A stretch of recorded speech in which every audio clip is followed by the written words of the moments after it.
Preciados hermanos, ¿cómo se encuentran? Qué bueno. Es mi deseo que esta lección ya vaya juntando, vaya englobando todos los mensajes que Dios nos ha puesto en su palabra acerca del tema del gran conflicto. Y hemos venido desarrollando una serie de estudios acerca de personajes importantísimos que jugaron, es decir, desarrollaron en su esfera y en su tiempo y espacio el rol que Dios quería que desempeñaran. La semana pasada estudiamos ¿qué personaje? Pablo. Y hoy estudiaremos Pedro. También tenemos muchas cosas que aprender acerca de Pedro. Vaya que tenemos que aprender. Quiero decirles lo siguiente, hermanos. Si a ti yo sé que algunos de ustedes no son adventistas podemos decir, de toda la vida, como algunos sí lo somos. Entonces, su experiencia y si yo les pusiera la siguiente pregunta, ¿por qué tú estás aquí en la iglesia adventista? Seguramente cada uno de ustedes me diría diferentes razones, porque el mensaje llegó en diferentes circunstancias. ¿Alguien que quisiera decirme así, por qué está aquí en la iglesia adventista? Bueno, yo estoy aquí porque mis papás eran adventistas y aquí nací y aquí acepté y conocí el evangelio. ¿Y ustedes?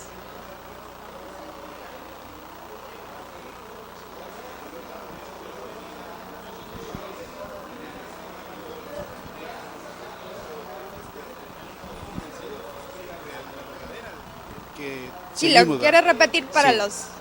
Es la verdadera, yo creo. Estás en la verdadera iglesia. Gracias a Dios que tienes este concepto.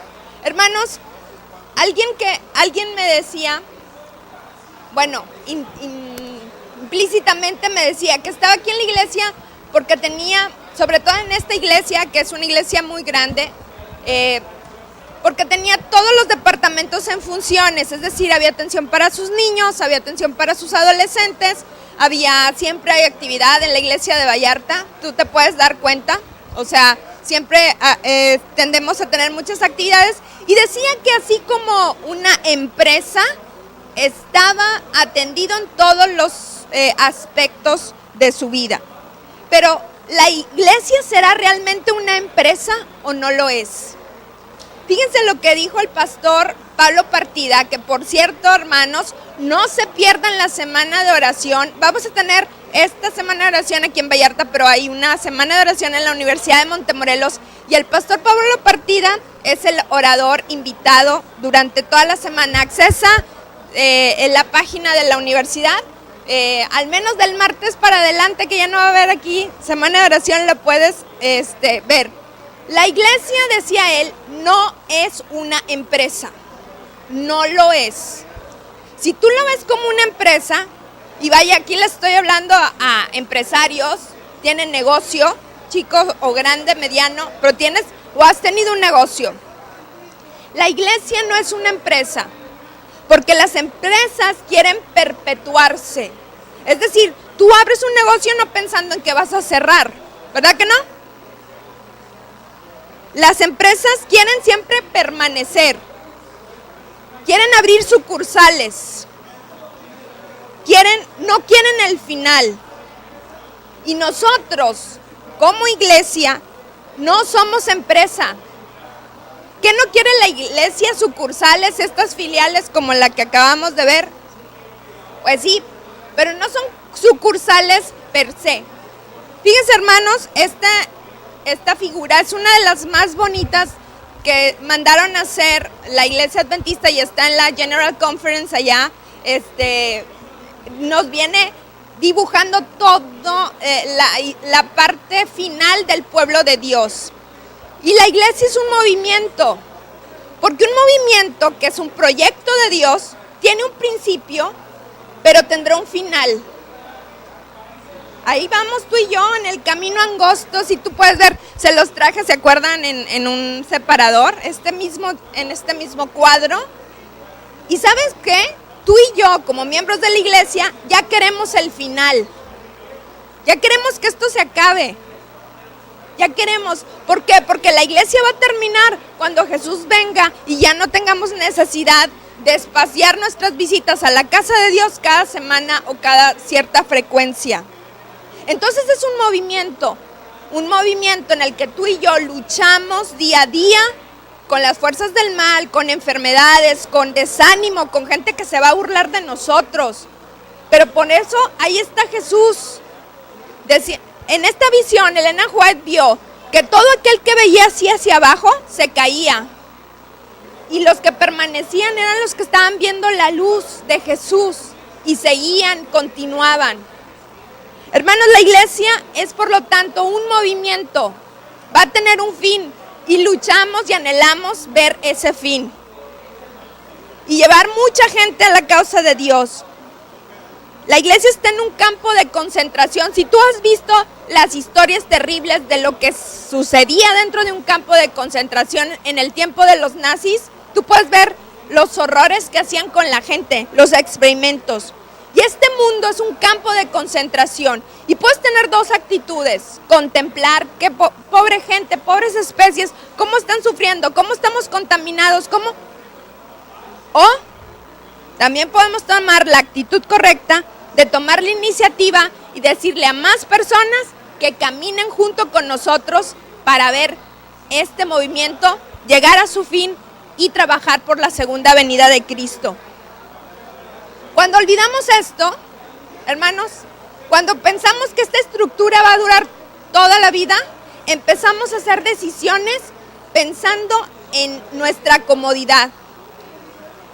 Y desgraciadamente muchas veces nos enfocamos en pensar que esta iglesia está aquí para toda la vida y no es así. Esto es un movimiento, esto es momentáneo.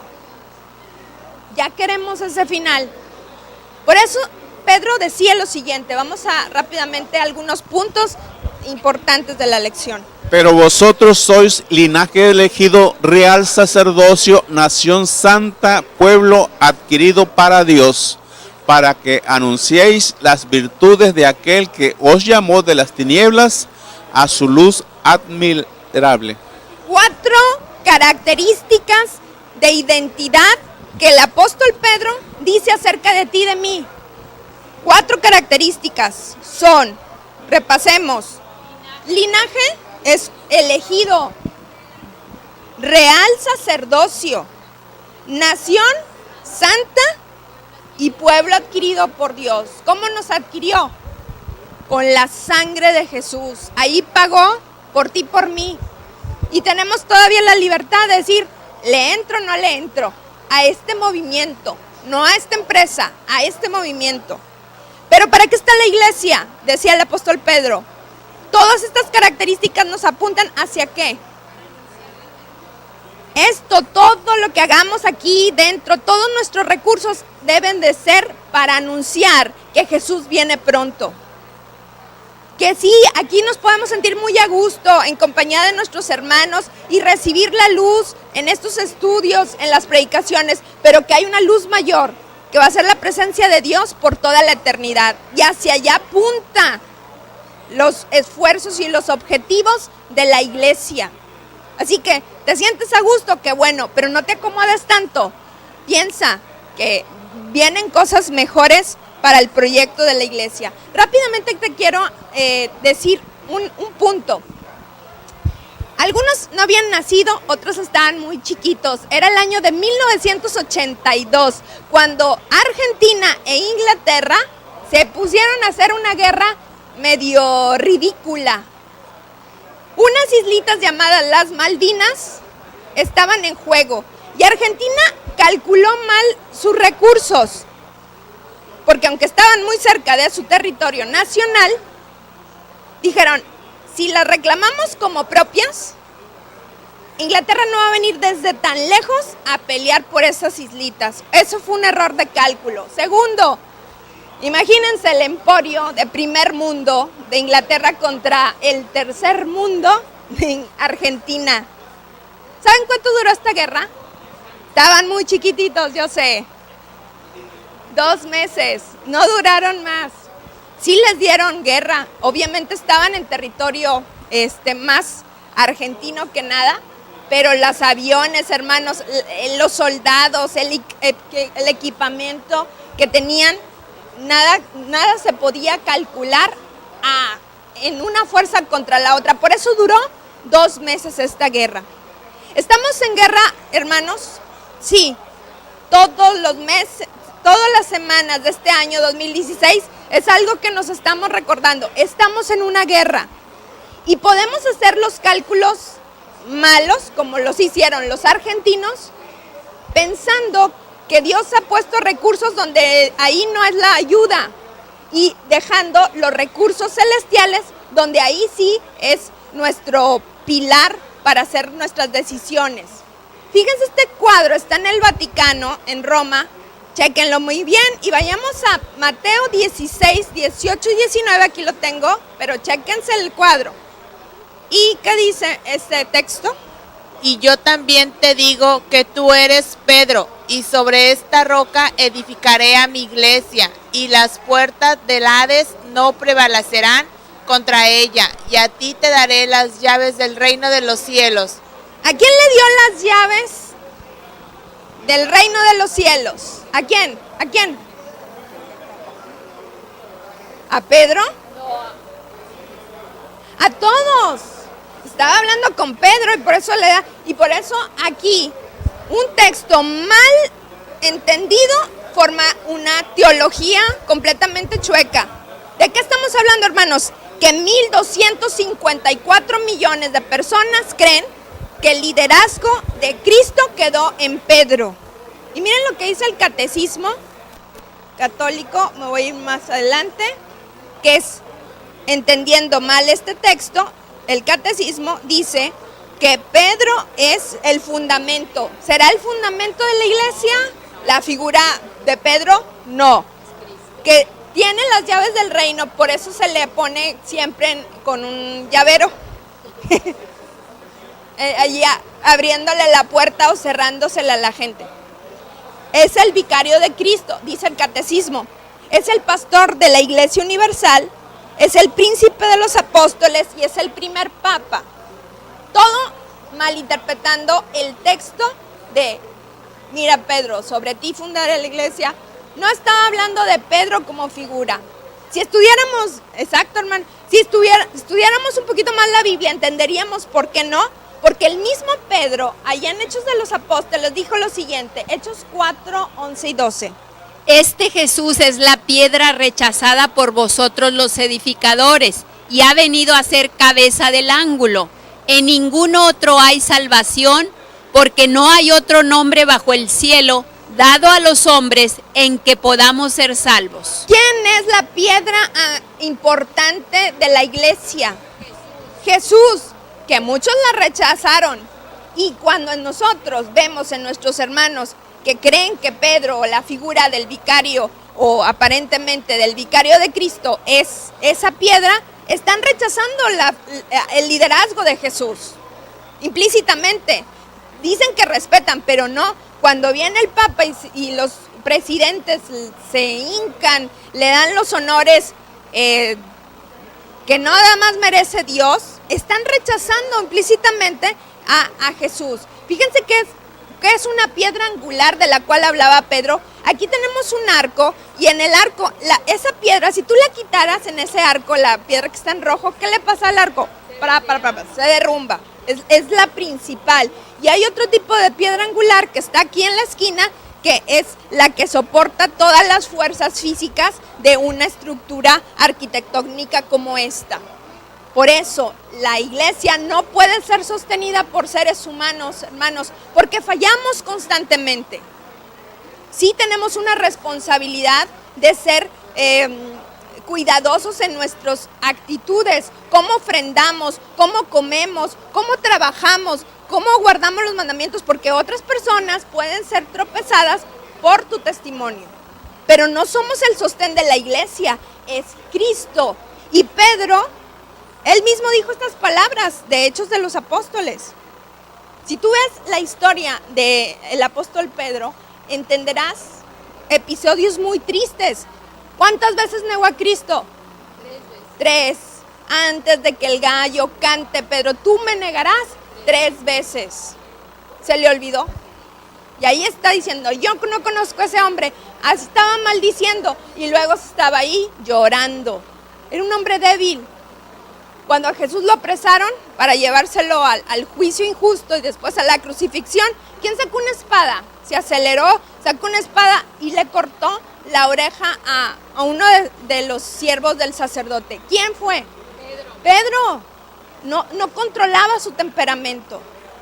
Pedro una vez le dijo a Jesús, cuando Jesús les trataba de decir que iba a ir al Calvario a morir por la raza humana, le dijo Pedro, no hagas esto.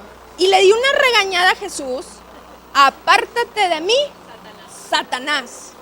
A nadie le ha dicho, no le veo en los evangelios que a otro discípulo le haya dado una regañada tan fuerte como a Pedro. Y así tenemos muchos incidentes que nos indican que Pedro tuvo que reconocer su debilidad. Y cuando reconoció lo débil que era, esto le abrió el camino de la salvación. Por eso su primera y segunda carta, tú la lees de corridito, que son unas cuantas páginas, y vas a ver consejos como el siguiente. ¿Cómo debe ser entonces el estilo de vida del creyente? Y fíjate quién te lo dice, una persona trabancada, ¿sí? Es voluntariosa, acelerada, pero ahora, después de tantos tropiezos, él te puede decir, mira, vive de esta manera. ¿Cómo? El fin de todas las cosas se acerca. Sed pues sensatos y sobrios, y velad en oración. Sobre todo tened entre vosotros ferviente amor, porque el amor cubre multitud de pecados. A ver, analicemos el texto, hermanos. ¿Cómo debemos de vivir la vida? Sobrios. Fíjense quién lo está escribiendo. Alguien que sacó una espada y... Alguien que se hundió en el mar porque quería caminar como Jesús y se empezó a creer. Y ahora está diciendo, no, eso no me funcionó y no te va a funcionar a ti. Pero te tengo una manera que sí la debes de vivir. Sobrios, sensatos, moderados.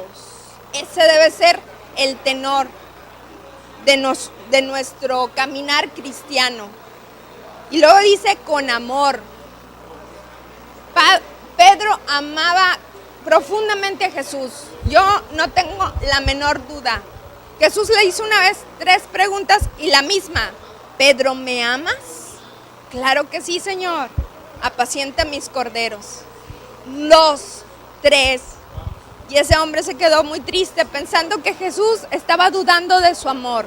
Pero era para reiterarlo y reintegrarlo a la comunidad de los discípulos, porque así como había sido líder, la gente hablaba mal de Pedro, de todos sus tropiezos, pero Jesús reintegra siempre al servicio con amor. Por eso él podía hablar de ese amor. Sobre todo tened entre vosotros ferviente amor, porque el amor cubre multitud de pecados.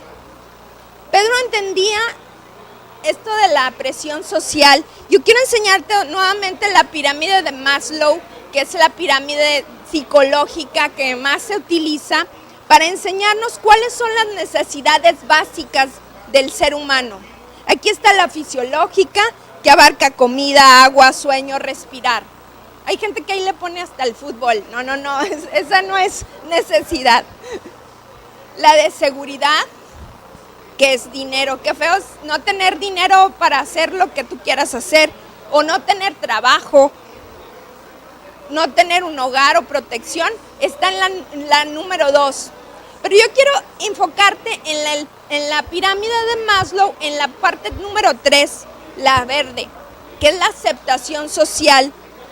Es ser aceptado por tu familia, por tus amigos, por tu pareja, es decir, por los que te rodean.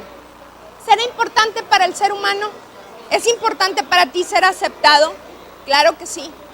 ¿Será solamente cuestión de niños y adolescentes? Me estaba acordando mucho de un caso de un muchachito que ya tenía 3 reportes en la universidad.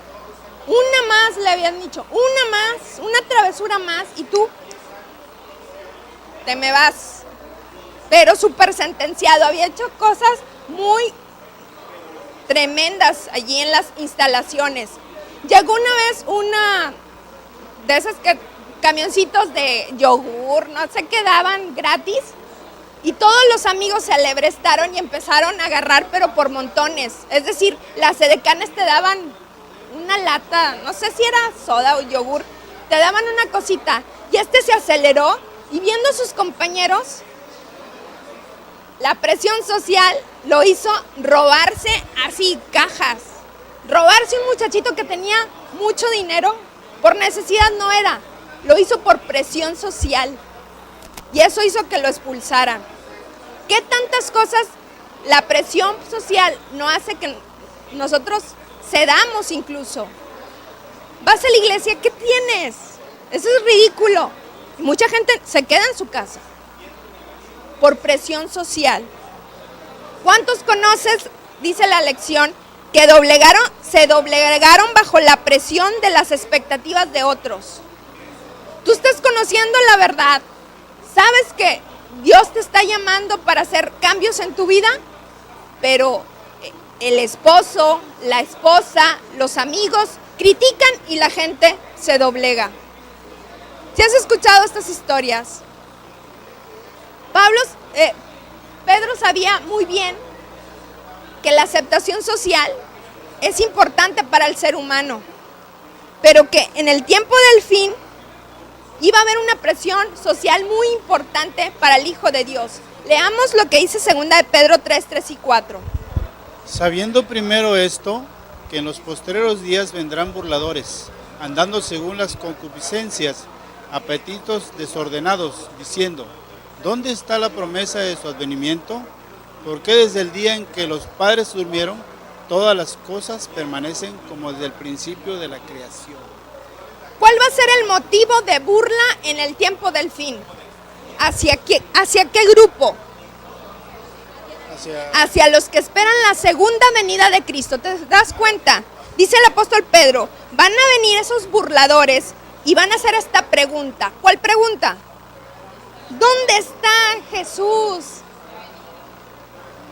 Eso es pura mentira. Ahí están, que la segunda venida no es cierto. Gente desordenada y que ha hecho a gente que está tambaleante en la fe, a verdad, será cierto si cambios climáticos ha habido en el pasado, guerra siempre ha habido. ¿Qué otras cosas dicen? Las cosas siguen como siempre. Hay corrupción, siempre la ha habido. Entonces, si no estamos firmes en la fe, hermanos, estas burlas nos pueden sacar, pensando en que necesitamos ser aceptados, pero principalmente ser aceptados por Dios. Y Dios te va a poner con amigos, o vas a entender esas burlas desde el punto de vista de Pedro. ¿Sí? Cuando alguien no comparte tu fe o te ataca, tú ponte de lado, Señor, mira cómo se burlan de mí. Así lo hacía Moisés. Cuando la gente lo atacaba, ¿a quién iba? ¿A dónde le corro? Estaba en el desierto. A Dios. Mira, injustamente me están atacando. Lo mismo podemos hacer nosotros. La gente no la vas a cambiar tú, la va a cambiar Dios. ¿Saben que una maestra que da ya clases en la universidad, en la facultad, en la escuela de música, una maestra rusa, en la Universidad de Montemorelos me refiero, nos platicaba la experiencia de que ella creció toda su vida como atea. Y uno de los argumentos que allá en la antigua Unión Soviética le decían era que en 1961 los rusos fueron los primeros en ir al espacio, antes que lo de Kennedy y todo eso, en el 61. Y Gagarin, que fue oficial, lo mandaron al espacio y entonces les decían, a los niños rusos les decían, ya fuimos al espacio, ¿y saben qué? No vimos a Dios, por lo tanto reiteramos que Dios no existe. Y ella creció con esas ideas. Y le preguntan en la entrevista, ¿y qué te hizo cambiar? Alguien tan estructurado para de cero Dios, ahora sí creer en Dios. Y ella explicaba que una de las razones fue porque perdió a su mamá. Y para ella, su mamá era todo. Se apoyaban, era el pilar de su vida. Y cuando pierde a su mamá, ella se pone a pensar, y ya no hay nada más. Aquí ya se acabó la vida. ¿Existe algo más? Y ese vacío en su corazón la llevó a el mensaje de salvación a través, no de los evangelios, no de la vida de algún héroe bíblico, no. Lo que captó su atención fue esto, la profecía. Dice que cuando ella le explicaron esta secuencia de imperios y de reinos, dijo, ¿cómo? Ya la Biblia lo había predicho y se cumplió. Y tú lo puedes ver ahí, tantos años los hemos estudiado, los que hemos estado aquí. Después de Babilonia, vino Medo-Persia, y luego cayó ese reino para uno menor, Grecia, Roma, Europa. Y luego, ¿cómo termina esa profecía? ¿Te acuerdas? Como una roca, le dan las piernas y luego se establece un reino que no tendrá fin. Para esa profesora, dice, me quedé impresionada. Porque si se cumplieron 1, 2, 3, 4, 5 eventos, el sexto, no tengo duda que Jesús va a venir. Y ella ahorita está trabajando en nuestra institución, ahí dando un testimonio, un trabajo hermoso, un nivel musical que le han dado a estos profesores de allá, impresionante. Pero traen unas historias, hermanos. Por eso el apóstol Pedro decía, busquen ahí en su segunda carta, en la segunda carta de Pedro, capítulo 1, versículo 19, todo adventista el séptimo día debe de tener este versículo mega subrayado, hermanos, de memoria, que dice así, tenemos también, ¿qué tenemos? La palabra profética más segura, a la cual hacéis bien en estar atentos como una antorcha que alumbra en lugar oscuro, hasta que el día esclarezca y el lucero de la mañana salga en vuestro corazón. El tesoro del don profético es algo innegable que Dios ha dado a su iglesia en todo tiempo. Hay gente que se incomoda con esta iglesia en particular, con este movimiento por el don profético. Y empiezan, no, yo te acepto la Biblia. Pero Elena White, ¿qué les pasa, adventistas? Si tú no aceptas el don profético, hermanos, le estarías arrancando a tu Biblia 17 libros. Si tú no crees que Dios habla a través de sus profetas, quítale Isaías, Jeremías, Malaquías, y en el Nuevo Testamento, quítale ¿cuál? Apocalipsis. Arranca 18 libros de los 66 y ponte a estudiar otra cosa. Si tú piensas que este movimiento no es lo que dice ser, entonces estás en el lugar equivocado. Tienes que estudiar la profecía, sobre todo de Apocalipsis 13, donde se establece cómo iba a surgir este último movimiento antes de la segunda venida de Cristo. Que la experiencia de este movimiento adventista iba a empezar con una mala interpretación aparentemente de la profecía, les iba a saber dulce en la boca, pero amargo, describiendo el gran chasco de todos aquellos hermanos que no entendieron que en 1844 Jesús no iba a venir, sino que iba a pasar a una fase posterior de su ministerio en el cielo, en el santuario celestial. Si tú checas allí, hermanos, alguien que esté predicando de la iglesia adventista acerca del don profético, y especialmente de Elena White, tú vas a encontrar en YouTube, por ejemplo, mucha gente atacando, mucha gente, incluso que algunos se dicen ser adventistas. ¿Qué me indica esto, hermanos? Que el apóstol Pedro estaba diciendo, tienes la segura palabra profética, no la insegura. Creo que está bien esos consejos. El don de profecía, en las 3 listas que tenemos en el Nuevo Testamento, está en el top 1 y 2. Más alto que un profeta no hay. Porque ¿quién nombra a los profetas? ¿La junta directiva en turno? Dios. Isaías no se puso, Daniel no se puso, Zacarías, Ageo, ¿no? Dios nombraba a las personas, a esos hombres y esas mujeres para hablar. Pero ¿cómo probar en medio de un mundo charlatán religioso? ¿Cómo probar el don profético? Muy sencillo. Hazte estas 4 preguntas y piensa, bueno, lo que dice esa persona, ¿está de acuerdo con el mensaje bíblico? ¿Sí o no? Para eso tendrías que estudiar mucho tu Biblia. 2. ¿Suceden las predicciones? ¿Lo que dijo sucede? ¿O le falló? Si suceden, es para atender. 3. ¿Reconocen la naturaleza de Jesús? Que fue hombre, pero sin dejar de ser Dios. Si es así, si esa es su predicación, adelante. Y otra cosa, por sus frutos los conoceréis. ¿Lleva el profeta fruto bueno o fruto malo? ¿Cuántos has escuchado de gente que se dice ser profeta y ahí andan con mujeres, tienen hijos de todas, ahí están viviendo una vida nada parecida a una persona que conoce a Dios? ¿Te acuerdas lo que pasó en la Guyana francesa?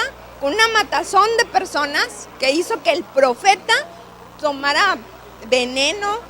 Y luego David Koresh, allá en Texas, Waco, también una matazón. Si tú le aplicas las 4 preguntas, obviamente ahí nada que ver.